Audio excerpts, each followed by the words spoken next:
Hey everyone! So this is a little bit about Noah, and Noah is 16 months old. He was born in December of 2012. He was 6 pounds 9 ounces and 19 and 3/4 inches long. Very tiny little baby. I never make big babies. We'll see how the next one comes out, but whenever we finally get there. But so far, I've made two very small babies. Getting pregnant with him was very easy as well. That seems to be the trend. We we decided to start informally trying in January after Della turned 2, and by March we had a positive pregnancy result. I was still somewhat nursing Della at that point. He was nursing about twice a day. I wasn't offering, but I wasn't refusing. That was sort of what I was doing. And then one day in March, he decided he just latched and unlatched.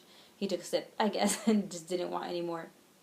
And literally told me, "Mama, I don't want no more." And he never nursed again. And that's kind of how I knew I was pregnant, even before I had the results in. And then I had similar symptoms for both pregnancies at the beginning. I was very nauseous. I couldn't stand the smell of food cooking, especially chicken again. The only difference was that the nausea was so bad I had to get a prescription for it.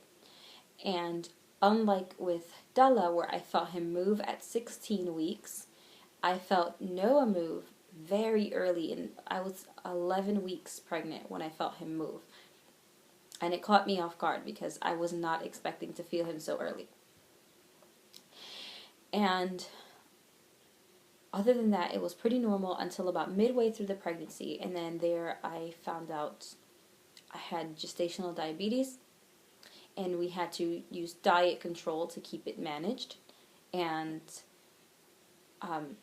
my sugar was constantly low. That was the issue. So we had to increase my meal intake by, instead of 6 times a day, it was about 7 to 8 times a day. Whatever I could fit in, but no less than 7 times. And for me, it wasn't so much a restriction on what I could eat, it was portion control and time management. So I had to eat the same amount of food at the same time every day. And there wasn't too many restrictions on what I could eat, actually, because my sugar was always so low. What else? I found out we found out we were having another little boy. And of course, we went to Build-A-Bear and we got Noah his puppy, because that's the one we chose this time. And then everything was going great, and then I fell off a train. And that was the craziest thing that probably happened in the whole pregnancy. We were coming home from a doctor's appointment, and we missed our stop, and then it just kind of all went downhill from there. Then there was signal failure to get the train back into where we needed to go, and so we needed to take 3 trains in order to get home. And when we got onto the 3rd train, it was still stationary because of the signal failures. And about half an hour of just sitting there, we just decided, let's just pay for a cab and go home in a cab. And as my husband, he stepped off, and as he's holding my hand for me to step off, I slipped. I don't know how it happened. I've taken trains endless amount of times. And I slipped, and I fell all the way down to my shoulder, and on the way down, the impact of the fall, I caught all of it on my belly. So it triggered my labor, and the baby wouldn't move. He took about 2 hours to move, and it took about 7 hours to stop my labor. And at one point, they thought they weren't going to be able to, so they shot me up with some steroids to mature his lungs, and that in turn sent my sugar just through the roof because I was diabetic, and so I ended up being hospitalized for about 4 days with that, just to get everything back under control. And then Hurricane Sandy hit while I was pregnant with Noah. And that was interesting. We had no power. And we stood here for a little while until my husband's best friend got his electricity turned back on. And then he was nice enough to let us go and stay in his 1-bedroom apartment, which was crowded to say the least. It was pregnant me and my almost 3-year-old and the dog and my husband and our friend in his apartment, and it was very crowded, and he was awesome enough to let us stay there for a few days, and he's just an awesome person. He is just a brother to me. I really do consider him my brother. He's awesome. And so that happened.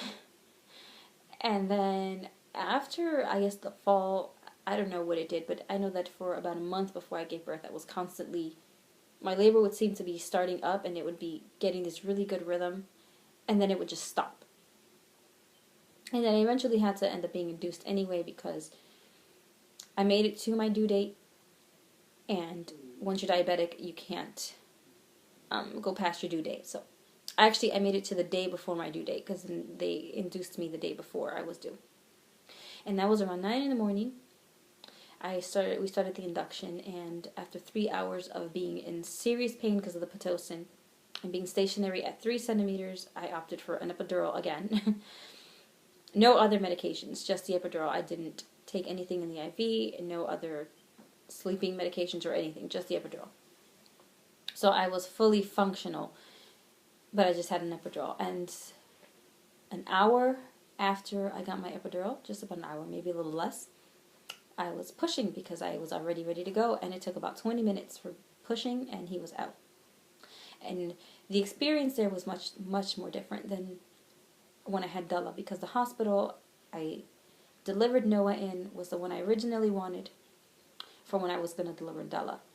So I didn't settle. We actually got to go where we wanted, and I wasn't let down. The staff there is amazing. I have nothing bad to say about that place. It is amazing. The staff there is amazing. The hospital itself is wonderful.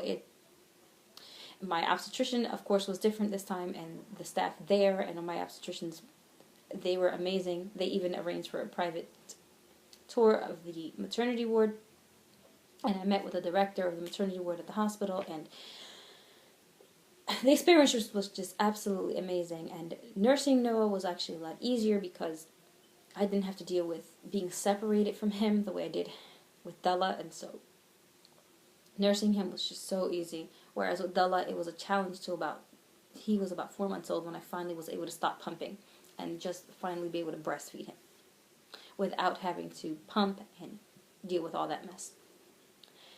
And so the experience there was completely different.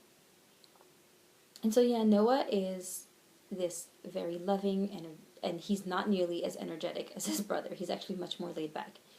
Much more laid back.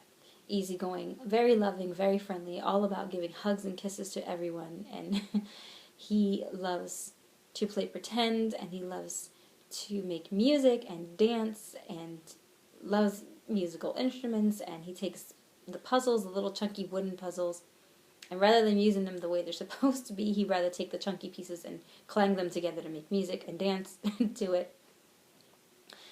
So he is very imaginative and very sweet, but he is much, much more laid back than his older brother. He does know how to climb. He does have the skill, but he's not a big climber. He's not one to just be climbing all over the place. He was an early walker. He walked at 10 months. And up till then, he had no interest in walking. He did crawl, sit, and stand around the same age as his brother, which was between 6 and 7 months. But unlike his brother, who walked at 11 months and was constantly cruising and doing what normal babies do, Noah crawled and he sat and stand, but beyond that, no. He did not cruise. He didn't want to move. He was fine where he was just sitting.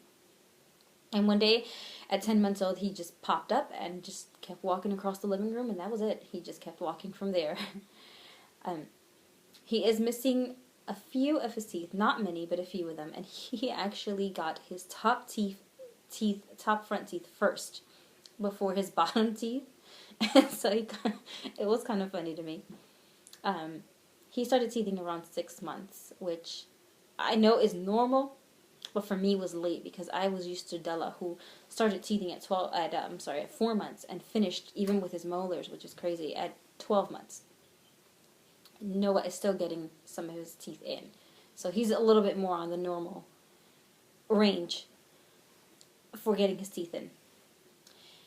He was a very, very peaceful baby, barely even cried. He's still very easygoing. since he was born till now. He's just, wherever the wind blows, he's fine, wherever it takes him. He's not very fussy. He does fuss for eating, though. So I do have the two world's pickiest and most difficult eaters, and that's always a struggle. But other than that, he's pretty laid back and pretty easygoing. He does love his little brother. He is constantly following him and constantly trying to emulate him. He is a mama's boy. He's all about being with me. And his first word was mama. And it's funny because my Abdallah's first word was Andrea, and no one has said Baba, and my husband feels left out. So we'll see. Maybe the next one will say Baba. But yeah, that's Noah, our happy little, easygoing, very loving little boy. And I will show you guys like I said before, a short little video of just introducing them so you guys can actually get to meet them and see the boys in my life, my husband and my little boys.